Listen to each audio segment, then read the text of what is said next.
Assalamualaikum warahmatullahi wabarakatuh. Kembali lagi bersama saya Devi Septiani, tutor materi matematika dari PKB Bina Pandu Mandiri. Nah, kali ini saya akan menjelaskan tentang kelipatan persekutuan terkecil atau KPK dan faktor persekutuan terbesar atau FPP. Kita simak videonya lebih lanjut ya. Nah, sebelum kita masuk ke KPK dan EPB, kita harus mengetahui dulu apa itu kelipatan. Nah, kelipatan suatu bilangan adalah hasil dari bilangan tersebut dikalikan dengan bilangan asli seperti 1, 2, 3, dan seterusnya. Nah, di sini ada contohnya, contoh kelipatan 3. Contoh kelipatan 3 itu ada 3, 6, 9, 12, 15, dan 18, sehingga dan seterusnya. Kemudian untuk kelipatan 5, nah kelipatan 5 itu 5, 10, 15, 20, dan 25, kemudian dan seterusnya. Nah, jadi untuk kelipatan itu di sini kita kalikan seperti perkalian. Berarti kita akan menuliskan hasil dari perkalian 3. 3 kali 1, 3 kali 2, 3 kali 3, dan seterusnya. Dan untuk yang kelipatan 5 juga sama, seperti 5 kali 1, 5 kali 2, 5 kali 3, dan seterusnya. Itu untuk kelipatan itu hanya menuliskan hasilnya, hasil kali dari bilangan kelipatan tersebut dengan bilangan asli.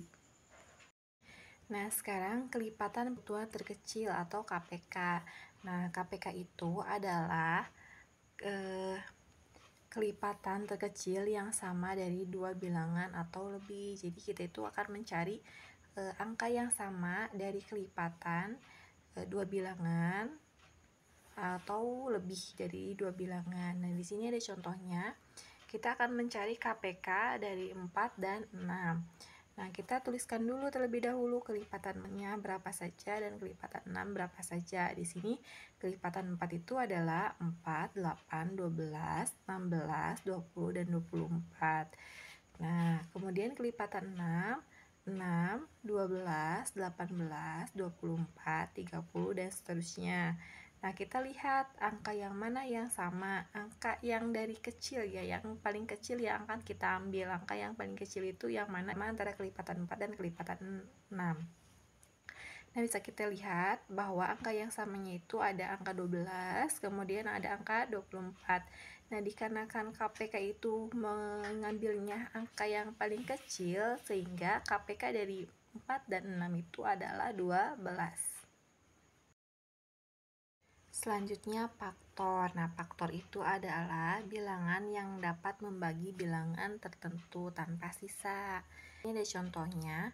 Contohnya faktor dari 12. Nah, kita cari bilangan mana saja yang bisa membagi 12 tanpa bersisa.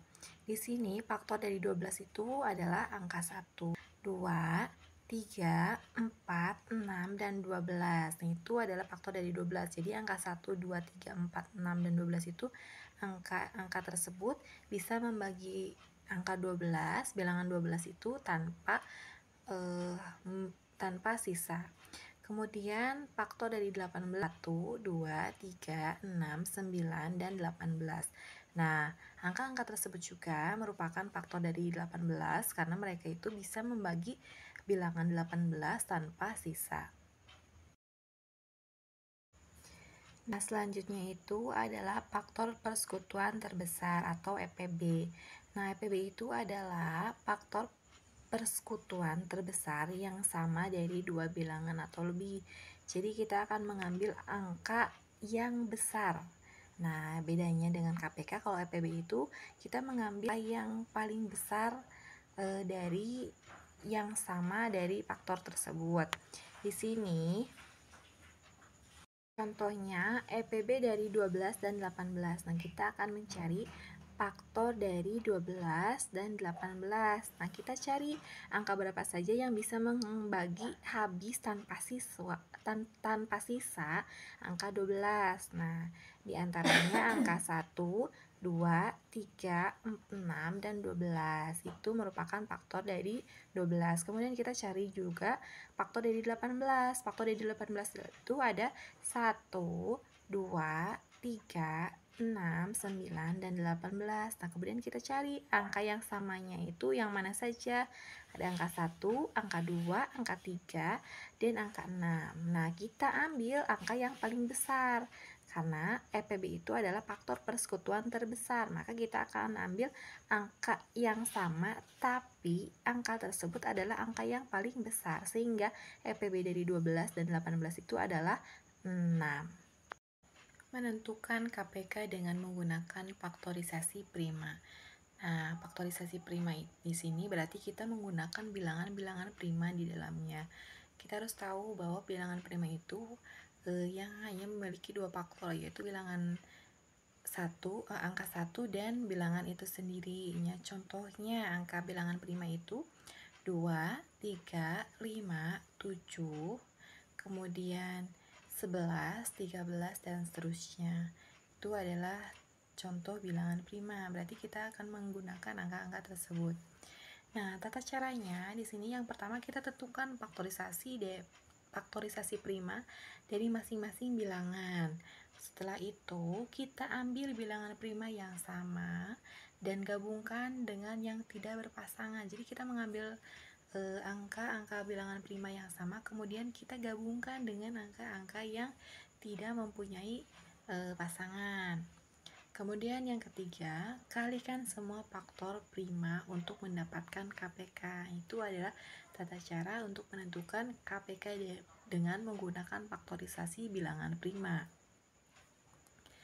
Nah, di sini ada contohnya cari KPK dari 8 dan 12. Berarti kita akan mencari KPK 8 dengan menggunakan bilangan-bilangan prima. Di sini fokusnya ke angka-angka prima.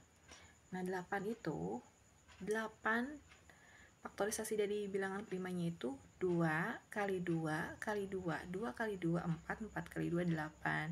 Nah, kita cari faktorisasi dari 12. Nah, 12 itu 2 kali 2, 4, 4 dikalikan 3, 12. Nah, itu adalah faktorisasi dari bilangan 12. Nah, kita cari KPK-nya. Nah, KPK itu kita menggabungkan bilangan yang sama dengan bilangan yang tidak mempunyai pasangan. Nah, di sini bilangan yang sama itu ada 2 kali 2. Nah, tulis 2 kali 2, kemudian di sana sisanya ada 2 lagi yang di atas 1, kemudian 3. Nah, berarti 2 kali 2 dikali 2 dikali 3. 2 kali 2 4, 4 kali 2 8 dikali 3 adalah 24. Maka KPK dari 8 dan 12 itu adalah 24. Menentukan EPB dengan menggunakan faktorisasi prima. Nah, ini juga sama ya, menggunakan bilangan prima, faktor bilangan prima. Penyusunnya di sini yang pertama faktorisasi prima dari masing-masing bilangan. Kemudian ambil bilangan prima yang berpasangan saja. Kalau KPK itu yang berpasangan dengan yang tidak berpasangan, sedangkan kalau misalkan EPB itu kita mengambil bilangan prima yang hanya berpasangan saja. Yang tidak mempunyai pasangan tidak diajak, tidak diikut sertakan. Kemudian angka ketiga, kalikan bilangan prima yang berpasangan untuk mendapatkan EPB. Nah, itu cara-cara untuk mencari EPB dengan menggunakan faktorisasi bilangan prima. Nah, di sini ada contoh. Contohnya, cari EPB dari 8 dan 12. Nah, sama seperti yang tadi, bahwa faktor 8 itu 2 kali 2 kali 2, kemudian faktor dari 12 itu 2 kali 2 kali 3. Nah, maka EPB-nya itu kita ambil yang hanya memiliki pasangan saja. Tadi yang memiliki pasangan saja itu adalah hanya 2 kali 2. Maka EPB dari 8 dan 12 itu adalah 2 kali 2. Maka 2 kali 2 sama dengan 4. Nah, itu EPB dari 8 dan 12, yaitu 4. Selanjutnya, menyelesaikan masalah KPK. Di sini ada contoh soal cerita. Nah, soalnya Nisa berlatih setiap 3 hari sekali dan Yohana setiap 4 hari sekali. Jika mereka berlatih bersama-sama pada tanggal 3 Agustus, kapan mereka akan berlatih bersama lagi? Nah, di sini kan sudah diberi keterangan bahwa Nisa itu berlatih setiap 3 hari sekali Yohana 4 hari sekali. Maka di sini kita cari KPK dari 4 dan 3. Nah, kita cari kelipatan 4 dan 3 menggunakan kelipatan. Kelipatan 3 itu 3, 6, 9, 12, 15, dan 18 hingga seterusnya. Kelipatan 4, 4, 8, 12, 16, 20, 24, dan seterusnya. Maka di sini KPK dari 3 dan 4 itu adalah 12. Nah, itu setelah didapat KPK-nya 12, maka jumlahkan terakhir berlatih bersama itu ke tanggal 3 Agustus. Maka tanggal 3 Agustus ditambah 12 hari menjadi tanggal 15 Agustus mereka akan berlatih lagi bersama. Sekarang menyelesaikan permasalahan EPB. Ini contoh soalnya sama dalam bentuk cerita. Di sini Dinda memiliki 36 kotak susu, 48 permen, dan 24 bungkus biskuit.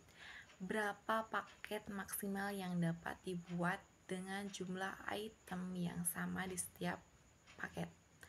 Nah, di sini kita cari dulu faktor dari 36, 48, dan 24. Nah, setelah itu cari EPB-nya, EPB dari 36, 48, dan 24. Nah, faktor dari 36 di sini ada angka 1, 2, 3, 4, 6, 9, 12, 18, dan 36. Nah, faktor dari 48 ada 1, 2, 3, 4, 6, 8, 12, 16, 24, dan 48. Sedangkan faktor dari 24 itu ada 1, 2, 3, 4, 6, 8, 12, dan 24. Nah, maka kita cari angka yang sama, dan angka tersebut adalah angka paling besar di antara angka yang sama. Nah, maka EPB dari 36, 48, 24 yaitu 12, karena di sini ada angkanya itu adalah 1, 2, 3, 4, 6, dan 12. Nah, itu angka 12 itu merupakan angka yang paling besar antara angka-angka yang sama dari faktor 36, 48, dan 24. Sehingga di sini setiap bingkisan akan berisi 36 kotak susu dibagi 12, maka menjadi 3 kotak susu. 48 permen dibagi 12, maka akan ada 4 permen, dan 24 biskuit dibagi 12, maka akan ada 2 bungkus biskuit. Jadi dalam satu paket itu ada 3 kotak susu, 4 permen, dan 2 bungkus biskuit. Sehingga Dinda dapat membuat 12 bingkisan dengan berisi 3 kotak susu, 4 permen lollipop, dan 2 bungkus biskuit per bingkisnya atau per paketnya. Mungkin sekian materi yang bisa saya sampaikan. Terima kasih atas perhatiannya. Jangan lupa kerjakan penilaiannya. Sampai jumpa kembali. Wassalamualaikum warahmatullahi wabarakatuh.